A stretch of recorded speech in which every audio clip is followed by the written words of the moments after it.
You all must have that one guy friend who desperately wants a girlfriend, but somehow no girl ever gives him a chance. Well, for me, that guy is my best friend Jiggy. He's funny, loud, and never runs out of words. But he talks so much that half of the time people roll their eyes and walk away. But to me, he's always been the kind of friend who makes life less boring. Yeah, why don't girls ever take me seriously? He would complain every week, and I would laugh. Tell him maybe one day his princess would just fall from the sky, land in front of him, and beg to be his girlfriend. He would throw a pillow at me and sulk for 5 more minutes before going back to his endless chatter. Honestly, I never thought things would actually change until she came along.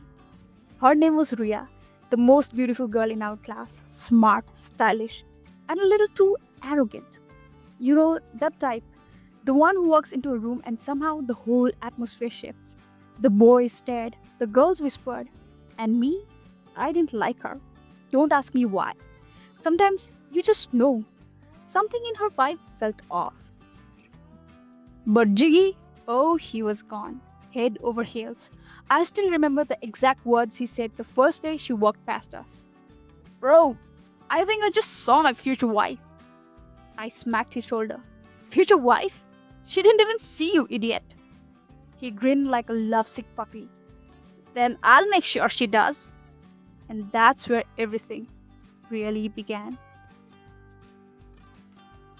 A week later, Jiggy came over to my house. We had a project to finish, though I knew half of the time would go in listening to his nonsense.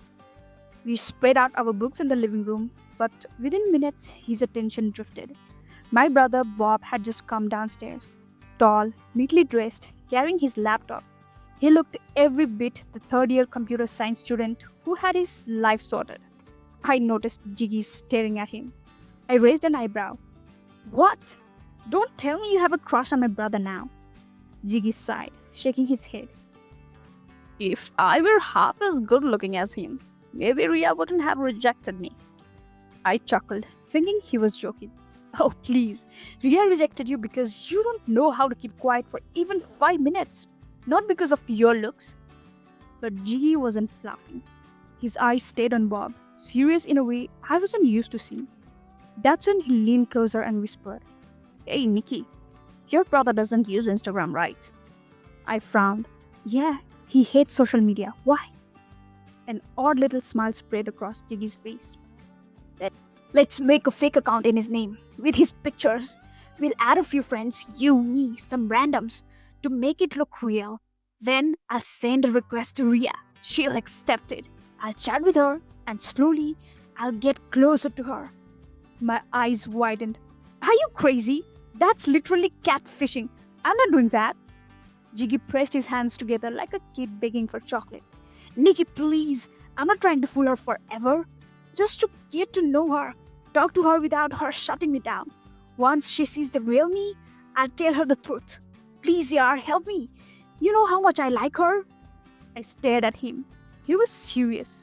Way too serious. Against my better judgment, I sighed. Fine, but only for a while. And if this blows up in our faces, don't drag me into it. His face lit up instantly. Within an hour, we had created the account, uploaded Bob's best picture from my phone, and even followed each other to make it look authentic. Finally, Jiggy hit the button, follow Ria. To our shock, she accepted the request almost immediately. She even followed back.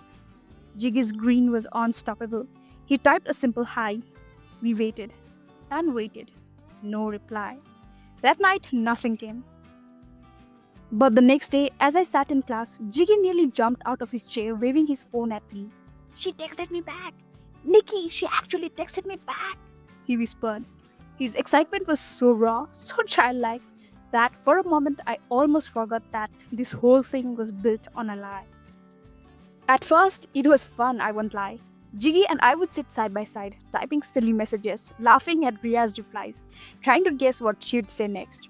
It felt like a harmless little game. But after a few days, I got bored. Ria didn't reply much, and when she did, it was always short and plain. Okay, yeah. The kind of answers that could kill a conversation. One day, I tossed my phone aside and groaned. Jiggy, I'm done with this. Spare me from this boring stuff, please. You keep chatting if you want, but don't drag me along. He just shrugged, too focused on his phone to care. So I let him be.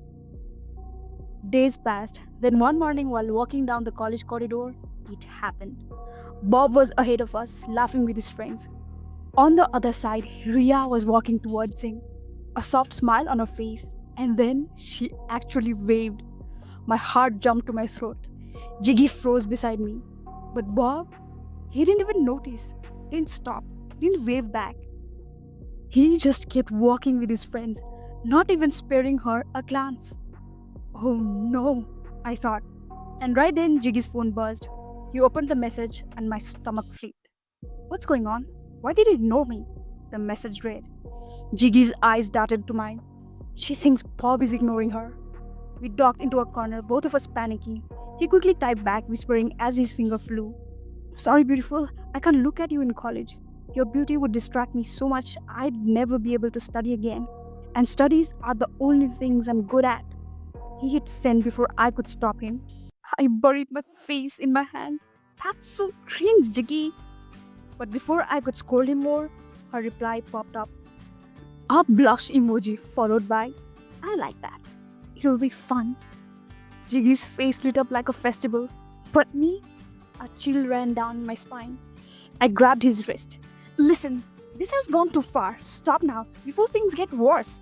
Promise me.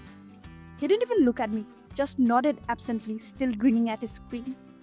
I shook my head and walked away, my chest tight with discomfort.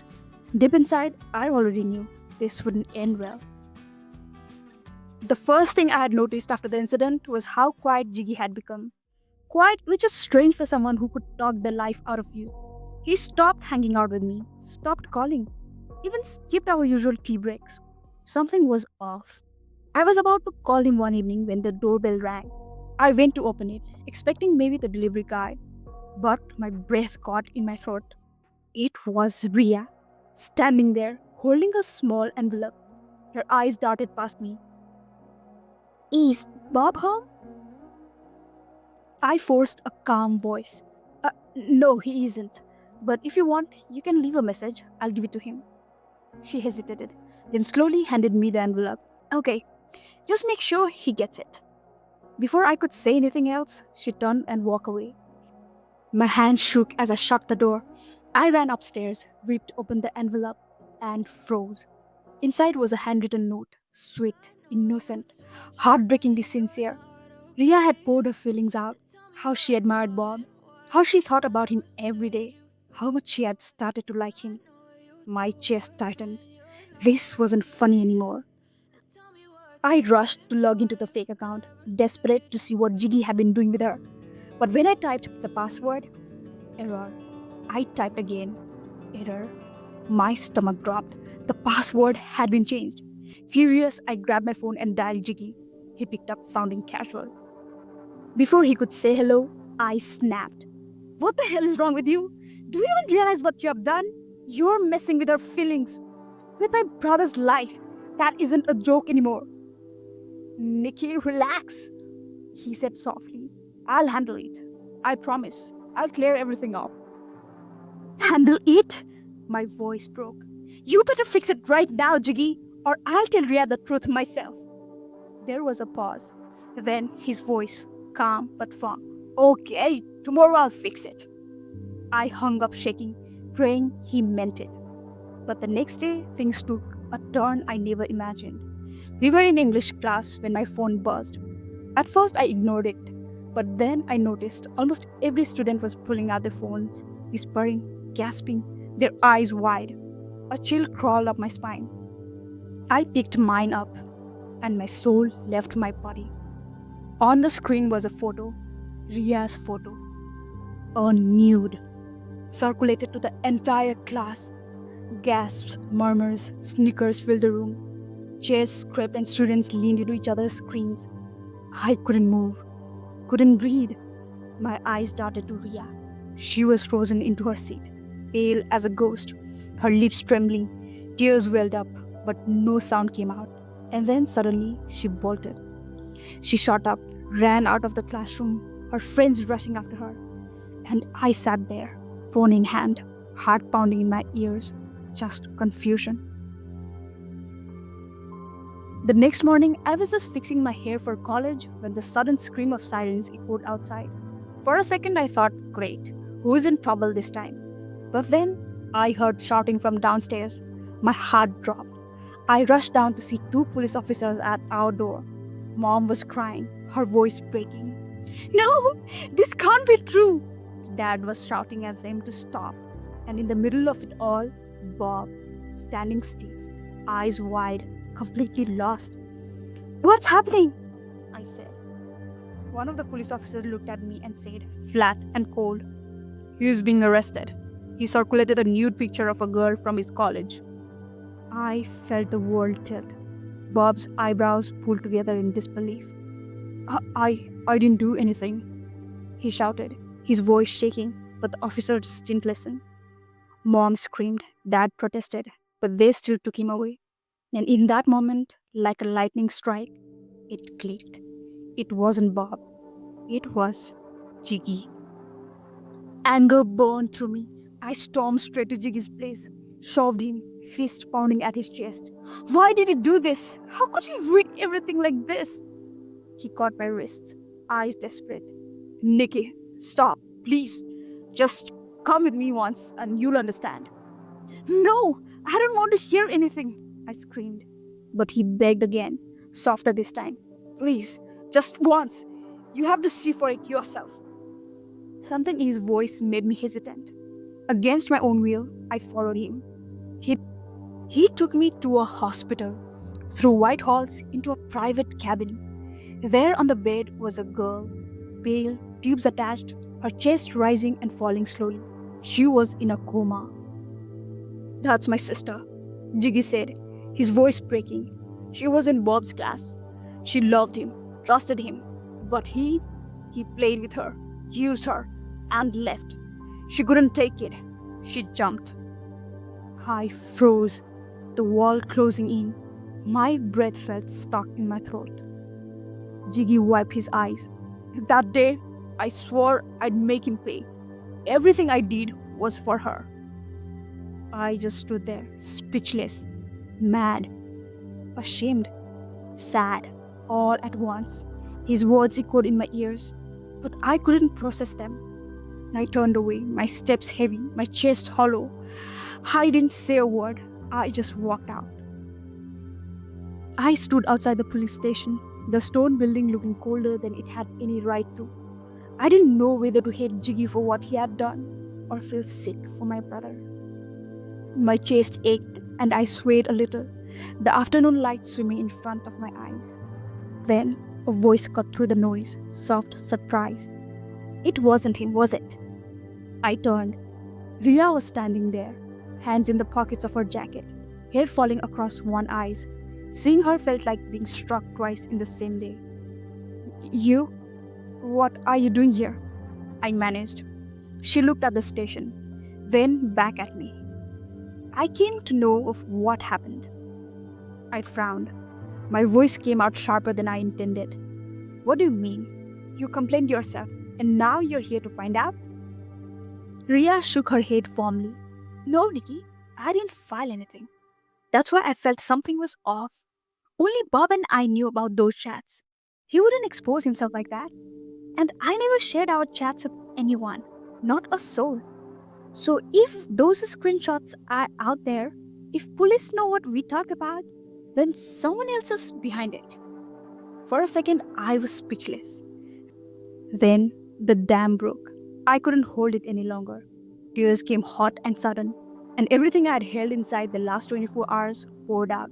The envelope, the changed password, the lying silence, the arrest. Ria listened, eyes wide. When I finished, she pressed her lips together and breathed. No way! Her hands went to her mouth. I should have known. I'm so stupid. She took a step closer, voice small and fierce. He's a liar, Niki. Stop feeling sorry for him just because he tells a good story. Her face went quiet for a moment. Then she told me something I hadn't known. My sister was close friends with Jiggy's sister. Ria said quietly, her eyes fixed on the ground. And look, the truth is different from what Jiggy told you. His sister wasn't some poor girl Bob destroyed. She was madly obsessed with our PT teacher. He always treated her like a student, nothing more. But she started going out of limits, cutting her hands, following him everywhere. Finally, he told her he already had a girlfriend he loved deeply. That, that was it. She snapped. She jumped off the building to prove her madness. But it backfired. Nobody cared, Niki. And honestly, why would they? It was her fault. Her words made my stomach turn. Ria looked back at me, her tone firm now. So don't feel guilty. Jiggy is lying. He spun the story to make you pity him. He wanted to harm Bob for some other reason. That's when it clicked. My eyes widened. The reason is you, Ria. He is in love with you. When he found out you loved Bob, he couldn't take it. And just like his sister, he went off his limits. Ria sighed, pressing her fingers against her forehead as if trying to believe it herself. God, I should have known. Anger slugged me hard, but between the heat of it and the ache, something softened. I had always written Ria off as arrogant, but right now, the hardness of her face was real hurt. I felt a strange sympathy for her that I hadn't expected. I, I swallowed and asked the question burning in my throat. Hey, about the photo, has it been upsetting to have it out there like that? Ria gave a short, wry laugh that wasn't amused. That picture everyone saw? It wasn't real. It was edited. I had put my face onto someone else's body and sent it to Bob. And that picture got circulated. She shrugged lightly, like she was brushing off the storm. And honestly, I'm okay with it. First, because it's not me. Second, because people in college aren't stupid. They have seen the original floating around before. It won't take them long to realize it was edited. So, I'm not worried. I cried that day because I thought Bob had betrayed me. Now that I know it's not him, I'm okay. So, what now? My voice was small, breaking. How do we prove my brother's innocence? We don't have any proof. Ria lifted her gaze, steady and sharp. Leave that to me. Ria placed a hand on my shoulder. Stay here. Don't move. With that, she walked straight into the police station. The minutes crawled by. 10, 15, almost half an hour. My stomach was in knots. But then, I saw them. My heart warmed instantly. Ria was walking out with Bob at her side. Bye! I ran and threw my arms around him. Bob looked utterly confused. What's going on? Why was I? Before I could stammer anything, Ria calmly explained everything. The fake account, the picture, how someone tried to frame him. My throat tightened with guilt. I had been part of this from the beginning. I swallowed hard and whispered, I'm so sorry, bhai. I never should have gone along with it. Bob just sighed and patted my head. He didn't say anything, but his silence forgave me more than words could. When I turned to Ria, I asked softly, what did you do in there? She gave a cool smile. I showed them the original picture. And then I lied. Told them you were my boyfriend, Bob. Said neither of us shared anything. It was just someone's mischief. Bob shook his head in disbelief, muttering, Unbelievable. That's when I couldn't hold it anymore. Bob, I blurted, Ria likes you. Ria's eyes widened, her cheeks turning bright red.